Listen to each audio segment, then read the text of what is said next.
ನಮಗೆ ಗೊತ್ತಿರೋರೇ ಯಾರೋ ರಾಧಿಕನ ಕಾಪಾಡಿ ನಮ್ಮನ್ನ ಮುಗಿಸ್ಬೇಕು ಅಂತ ಇದ್ದಾರ? ನೋವೇ ಚಾನ್ಸೇ ಇಲ್ಲ. ಅವಳು ಮನೆ ಬಿಟ್ಟು ಹೋಗ್ತಾಳೆ ಅಂತ ನಾನು ಅನ್ಕೊಂಡಿದ್ದೆ. ಹಾಗೆ ಅವಳು ಮನೆ ಬಿಟ್ಟು ಹೋದ್ಲು. ಈಗ ಅವಳು ಅನಾಥೆ. ಅವಳಿಗೆ ಯಾರು ಹೆಲ್ಪ್ ಮಾಡ್ತಾರೆ ಹೇಳು? ಇಲ್ಲಮ್ಮ, ನನ್ನ ಸಿಕ್ಸ್ ಸೆನ್ಸ್ ಹೇಳ್ತಾ ಇದೆ, ರಾಧಿಕಾ ಮನೆ ಬಿಟ್ಟು ಹೋಗ್ಬಾರ್ದಾಗಿತ್ತು.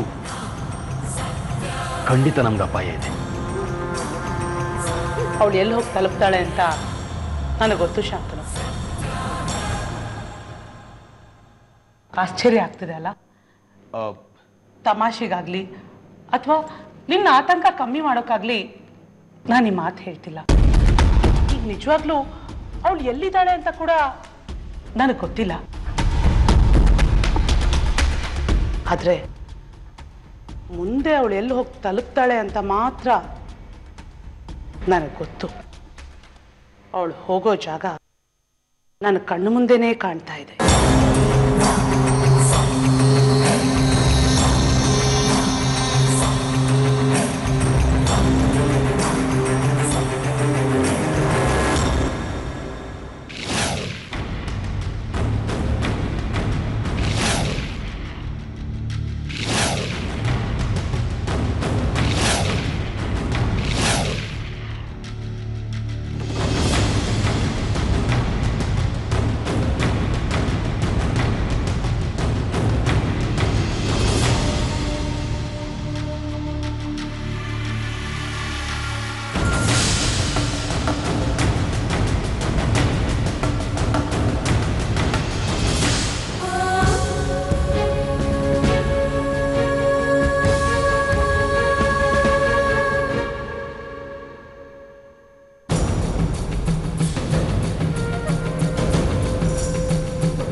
ಇಲ್ಲಿ ಕುಡಿಯೋಕೆ ನೀರಲ್ಲಿ ಸಿಗುತ್ತೆ?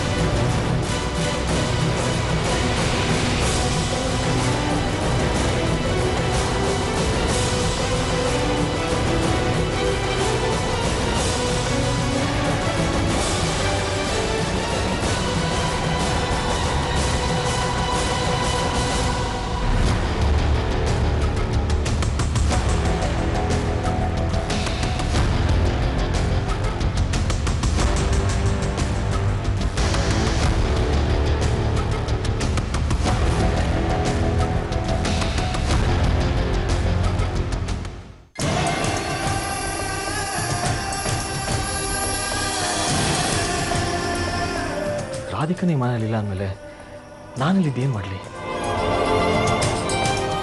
ಇಲ್ಲೇ ಇದ್ದರೆ ಈ ಮನೆಯವರಿಗೆ ರುಕ್ಮಿಣಿಗೆ ನನ್ನ ಮೇಲೆ ಅನುಮಾನ ಬರೋದಂತೂ ಗ್ಯಾರಂಟಿ. ಅದರಲ್ಲೂ ರಾಧಿಕಾ ಬೇರೆ ನಾನು ಹೇಳಿದ್ದೆ ಸತ್ಯ ಅಂತ ನಿರೂಪಿಸೋದಕ್ಕೆ ಮನೆ ಬಿಟ್ಟೇ ಹೋಗಿದ್ದಾಳೆ. ಇಷ್ಟಾದ್ಮೇಲೂ ಮನೆಯವರಿಗೆಲ್ಲ ನನ್ನ ಮೇಲೆ ಅನುಮಾನ ಬರದೇ ಇರೋದಕ್ಕೆ ಸಾಧ್ಯನೇ ಇಲ್ಲ. ಶ್ರೀ ಏನಾದರೂ ಮಾಡು, ಸಿಕ್ಕಾಕೋಬೇಡ.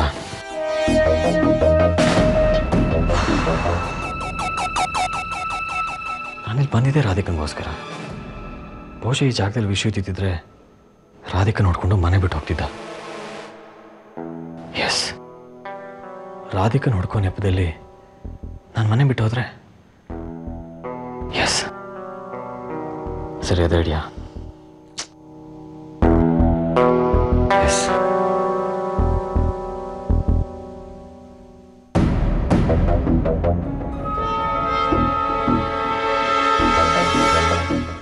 ಬೀಜ ದೊಣ್ಣೆನ ತಪ್ಪಿಸ್ಕೊಂಡ್ರೆ 100 ವರ್ಷ ಆಯಸ್ಸು.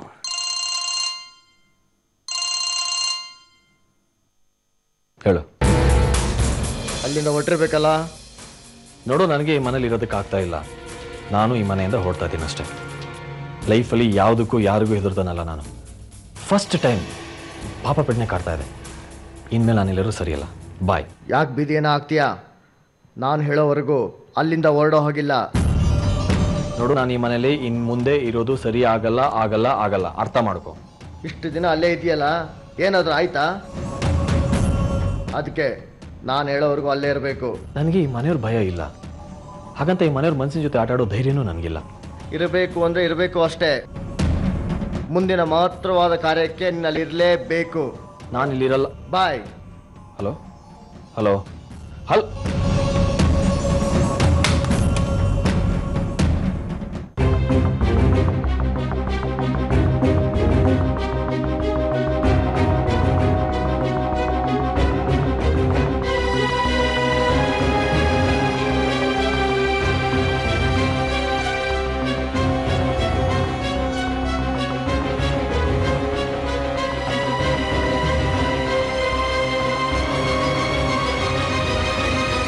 ಕೃಷ್ಣಪ್ಪ ಸರ್, ಯಾರಿದು? ಅವರ ರಸ್ತೆ ಪಕ್ಕದಲ್ಲಿದ್ರು ಸರ್. ರೇ ತೆಗಿರಿ ಮುಸ್ಕೋ, ತೆಗಿರಿ ಮುಸ್ಕುನ. ನಿಮ್ದಿನ್ನೂ ಹಳೆ ಚಾಳಿ ಬಿಟ್ಟಿಲ್ಲ ಅನ್ಸುತ್ತೆ. ನೀವು ಒಂದು 6 ತಿಂಗಳು ಒದ್ದು ಒಳಗಾಕಿದ್ರೆ ಆಗ ನಿಮಗೆ ಬುದ್ಧಿ ಬರುತ್ತೆ.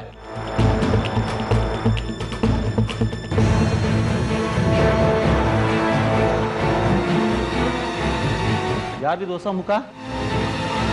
ಅದೇ ಸರ್, ಮೈನ್ ರೋಡಲ್ಲಿ ನಿಂತಿದ್ರು ಸರ್.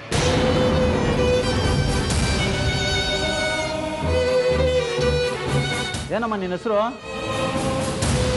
ಏನ್ ಮೂಗಿನಾ? ಹಾಗಿದ್ರೆ ರೇಟ್ ಹೆಂಗ್ ಮಾತಾಡ್ತೀಯಾ?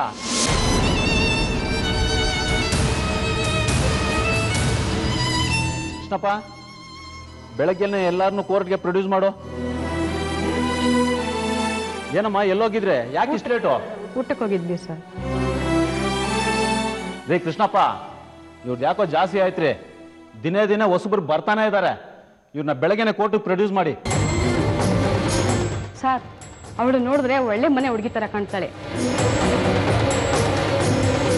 ಗರ್ಭಿಣಿ ಬೇರೆ, ಇಂಥ ನೀಚ್ ಕೆಲ್ಸಕ್ಕೆ ಹಿಡಿತಾಳ? ಆಯ್ತು ಕೃಷ್ಣಪ್ಪ, ಆ ಹೆಂಗಸು ಇವತ್ತು ರಾತ್ರಿ ಇಲ್ಲೇ ಇರಲಿ. ಬೆಳಗ್ಗೆ ಕಳ್ಸ್ಕೋಣ. ಅವ್ರನ್ನ ಬೆಳಗ್ಗೆನೆ ಕೋರ್ಟಿಗೆ ಪ್ರೊಡ್ಯೂಸ್ ಮಾಡು. ಅರ್ಥ ಆಯ್ತು ತಾನೆ? ಗೊತ್ತಾಯ್ತು. ಕ್ಷಮಿಸ್ಬಿಡು ರಾಧಿಕಾ, ನನ್ನಿಂದ ನನಗೆ ಈ ಸ್ಥಿತಿ ಬಂತು.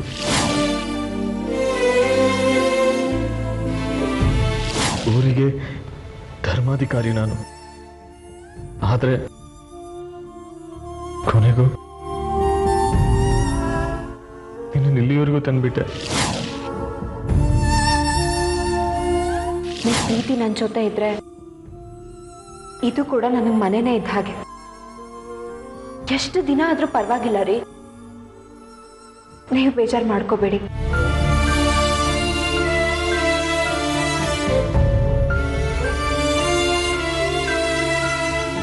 ನಮಸ್ಕಾರಮ್ಮ. ನಮಸ್ಕಾರ, ಕೂತ್ಕೊಳ್ಳಿ.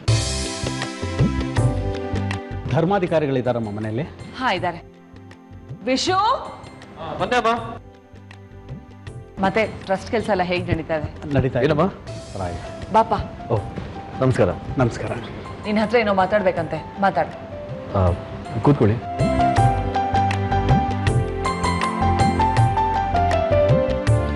ಏನು ವಿಷಯ? ನಿಮ್ಮ ಮುತ್ತಜ್ಜ ಅವರು ಒಂದು ಆಸೆ ಪಟ್ಟಿದ್ರಂತೆ.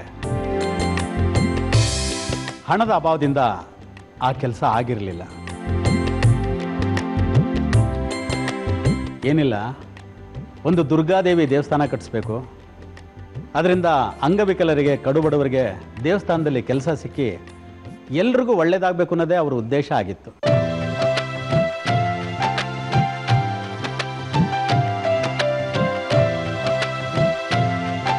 ಅದು ಅಲ್ಲದೆ ಆ ದುರ್ಗಾದೇವಿ ಮಹಾಶಕ್ತಿವಂತೆ. ಅಂದಿನಿಂದ ಇಂದಿನವರೆಗೂ ನಮ್ಮೂರಿನಲ್ಲಿ ಯಾವ ದುರ್ಘಟನೆಗಳು, ಯಾವ ಬರಗಾಲನೂ ಬರದಂಗೆ ನೋಡ್ಕೊಳ್ತಾ ಇಲ್ಲ. ಅದರಿಂದ ಆಕೆ ದೇವಸ್ಥಾನ ಕಟ್ಟಿಸ್ಬೇಕು ಅಂತ ಎಲ್ಲರ ಆಸೆ ಆಗಿತ್ತು. ಇತ್ತೀಚೆಗೆ ನಡೀತಾ ಇರೋ ಕಹಿ ಘಟನೆಗಳೆಲ್ಲ ನೋಡಿ ಗ್ರಾಮಸ್ಥರೆಲ್ಲ ಸಭೆ ಸೇರಿ ಆದಷ್ಟು ಬೇಗ ದೇವಸ್ಥಾನ ಕಟ್ಟಿಸ್ಬೇಕು ಅಂತ ತೀರ್ಮಾನಕ್ಕೆ ಬಂದಿದ್ದೀವಿ. ದೇವಸ್ಥಾನದ ಶಂಕುಸ್ಥಾಪನೆಗೆ ಸೂಕ್ತವಾದ ವ್ಯಕ್ತಿ ಅಂದರೆ ಅದು ಧರ್ಮಾಧಿಕಾರಿಗಳೊಬ್ಬರೇ.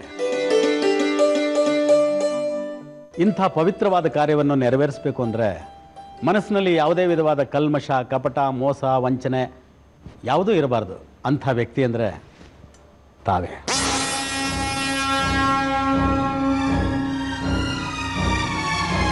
ಆದ್ದರಿಂದ ತಾವೇ ಮುಂದೆ ನಿಂತು ಈ ಪವಿತ್ರವಾದ ಕಾರ್ಯವನ್ನು ನೆರವೇರಿಸ್ಕೊಡ್ಬೇಕು ಅಂತ ಗ್ರಾಮಸ್ಥರ ಪರವಾಗಿ ನಾನು ತಮ್ಮಲ್ಲಿ ಕೇಳ್ಕೊಳ್ತಾ ಇದ್ದೀನಿ. ಹೌದು, ಇದು ನಮ್ಮ ಯಜಮಾನ್ರ ಕನಸು ಆಗಿತ್ತು. ಅದು ನೆರವೇರ್ತಾ ಇದೆ ಅಂತ ನಮಗೆ ತುಂಬ ಖುಷಿ ಇದೆ. ಇದಕ್ಕೆ ನಮ್ಮ ಅನುಮತಿ ಯಾಕೆ ಬೇಕು? ಇವೆಲ್ಲ ಧರ್ಮಾಧಿಕಾರಿಗಳ ಪೀಠದ ಅಧಿಕಾರದ ವ್ಯಾಪ್ತಿಯಲ್ಲೇ ಬರುತ್ತೆ. ಅದು ಅಲ್ಲದೆ ತಮ್ಮ ಮುತ್ತಜ್ಜ ಅವರ ಆಸೆನೂ ಇದೇ ಆಗಿತ್ತಂತೆ. ಆದ್ದರಿಂದ ದೇವಸ್ಥಾನದ ಗುದ್ಲಿ ಪೂಜೆ, ಶಂಕುಸ್ಥಾಪನೆ ಎಲ್ಲ ತಮ್ಮಿಂದನೇ ನೆರವೇರಬೇಕು, ಧರ್ಮಾಧಿಕಾರಿಗಳಿಂದಲೇ ನೆರವೇರಬೇಕು ಅಂತ ನಮ್ಮೆಲ್ಲರ ಆಸೆನೂ ಆಗಿದೆ.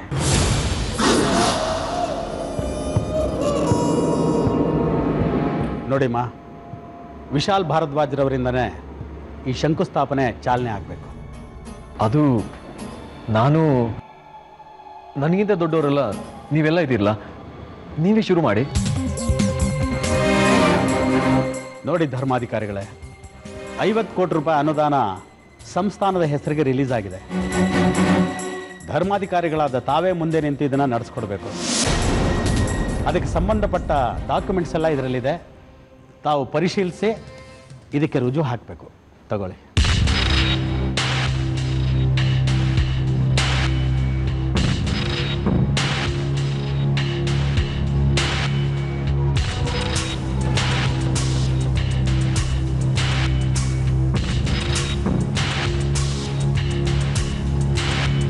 ಪಿಶು, ಏನು ಯೋಚನೆ ಮಾಡ್ತಾ ಇದೆಯಾ?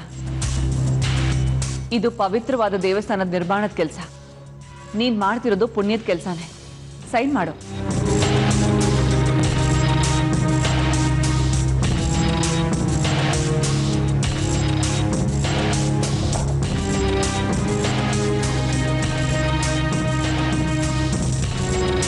ಗುದ್ಲಿ ಪೂಜೆಗೆ ಒಳ್ಳೆ ಮುಹೂರ್ತ ಯಾವತ್ತು ಅಂತ ನಿಮಗೆ ತಿಳಿಸಿ. ಸರಿ, ಬರ್ತೀವಿ.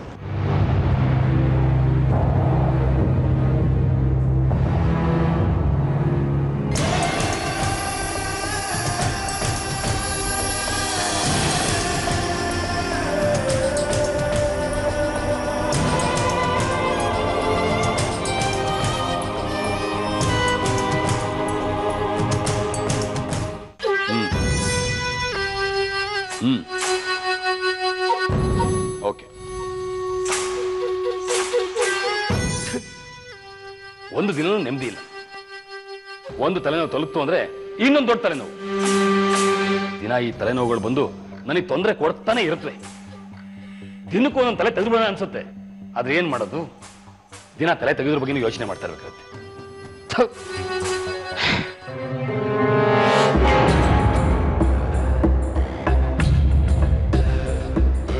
ದೇವಸ್ಥಾನದ ನಿರ್ಮಾಣಕ್ಕೆ 50 ಕೋಟಿ ರೂಪಾಯಿ ರಿಲೀಸ್ ಆಗ್ತಾ ಇದೆ. ದೇವಸ್ಥಾನ ಕಟ್ಟೋದಕ್ಕೆ 1-2 ವರ್ಷನಾದ್ರೂ ಬೇಕಾಗ್ಬೋದು. ಇವನ್ ಕೇಳಿ ಗುದ್ಲಿ ಪೂಜೆ ಮಾಡಿಸಿದ್ರೆ 2 ವರ್ಷ ಇವನು ಕಾಯಮಾಗಿ ಇಲ್ಲೇ ಇದ್ಬಿಡ್ತಾನೆ. ಇವನಿಲ್ಲಿರೋದು ಬೇಡ. ಇವನಿಲ್ಲೇ ಇದ್ರೆ ನನಗೆ ಡೇಂಜರ್.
ನಡೆದಷ್ಟು ದಾರಿ ಹತ್ರ ಆಗಬೇಕು.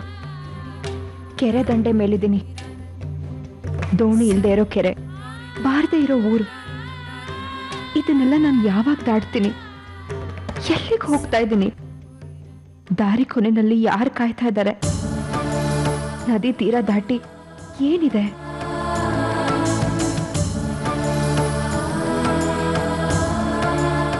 ನಾನು ಅಲೆಮಾರಿನೋ ಅಥವಾ ಈ ತರ ಸುತ್ತಿಸ್ತಿರೋ ಅವನ ಅಲೆಮಾರಿನೋ ಒಂದು ಅರ್ಥ ಆಗ್ತಾ ಇಲ್ಲ.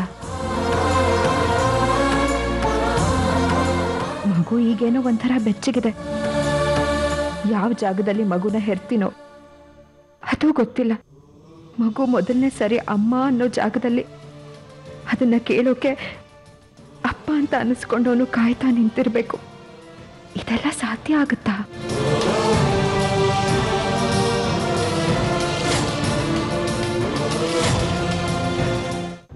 ವಿಶು, ರಾಧಿಕಾ ಮನೆಯಲ್ಲಿಲ್ಲ ಅಂತ ಬೇಜಾರಾಗ್ತಾ ಇದೆಯಾ? ನನ್ನಿಂದ ಯಾವುದನ್ನು ಹೇಳೋಕ್ಕಾಗ್ತಾ ಇಲ್ಲ. ಹೇಳ್ಕೊಂಡ್ರೆ ಮನ್ಸಿನ ಭಾರ ಕಮ್ಮಿ ಆಗತ್ತಂತೆ.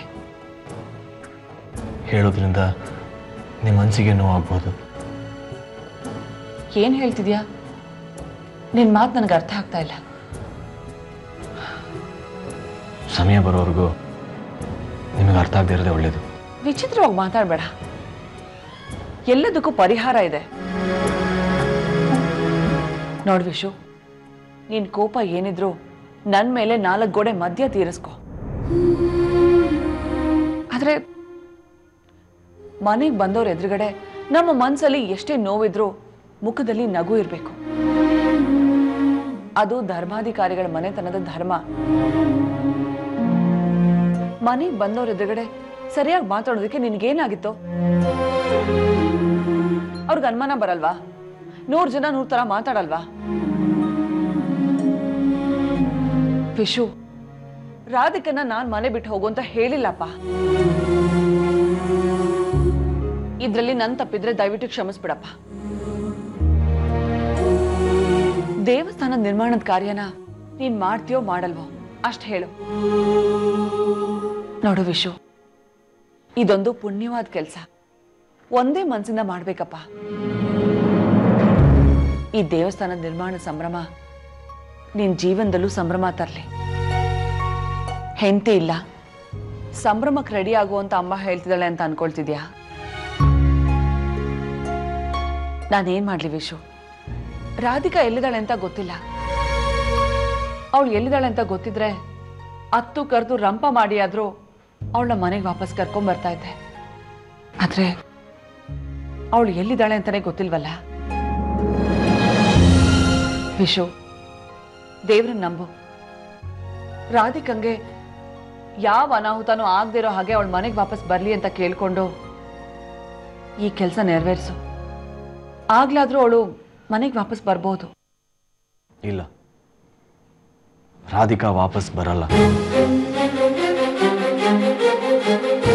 ಸ್ವತಃ ದೇವರೇ ಬಂದು ವಾಪಸ್ ಕರೆದ್ರು ಅವಳು ಬರಲ್ಲ.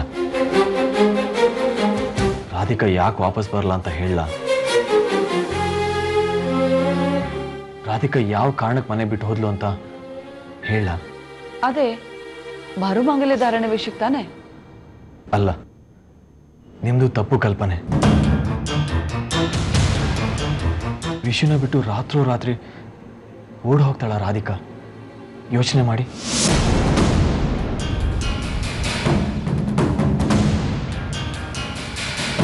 ಹೇಳ್ತೀನಿ, ರಾಧಿಕಾ ಯಾಕೆ ಮನೆ ಬಿಟ್ಟು ಹೋದ್ಲು ಅಂತ ಹೇಳ್ತೀನಿ. ರಾಧಿಕಂಗೆ ನಾನು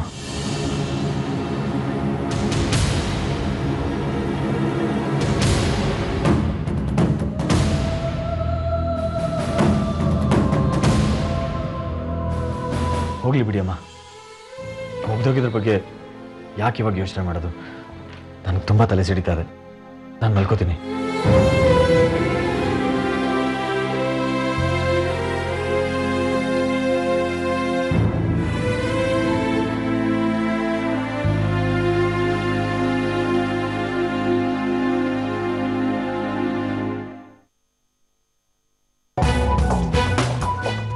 ರಾಧಿಕಾನ ಹುಡುಕೋದ್ರ ಬಗ್ಗೆ ನಾನು ಪ್ರಯತ್ನ ಪಡಲ್ಲ.